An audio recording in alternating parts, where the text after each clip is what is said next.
সুপ্রভাত বন্ধুরা, আশা করব তোমরা সবাই ভালো আছো। আজকের তারিখ হলো 15/8/2024।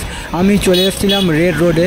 আর ফেরার পথে আমি যে জায়গাটা দাঁড়িয়ে আছি সেটা হলো খিদিরপুর মোড়। খুবই একটি গুরুত্বপূর্ণ এবং ব্যস্ততম মোড়।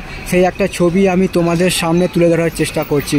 খিদিরপুর মোড়ের ছবি দেখো, সামনেই একটা শিবের মূর্তি আছে। তো এখানে পুজো করা হয় যত্ন সহকারে ঠাকুরকে। আর আমি যেহেতু খিদিরপুর মোড়ে, তার সামগ্রিক পরিবেশের ছবিটা তোমাদের সামনে তুলে ধরার চেষ্টা করছি। এখন সময় বাজলো ঘড়িতে 1:10। আমি সোজা চলে যাব খিদিরপুর মোড় থেকে ব্রেস ব্রিজ। তো ব্রেস ব্রিজে গিয়ে সেই যে ব্রিজের ছবিটাও তোমাদের সামনে তুলে ধরার চেষ্টা করব। তো এরকম সব সুন্দর সুন্দর ভিডিও নিয়ে আমি আসবো তোমাদের কাছে।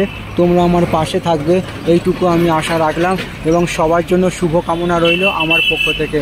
আজকের দিনটা এবং আগামী দিনগুলো আরও আনন্দময় হয়ে উঠুক, এইটুকু আমি ভগবানের কাছে প্রার্থনা রাখলাম এবং সবার জন্য সুস্বাস্থ্য কামনা করলাম। জয় হিন্দ, বন্দে মাতরম।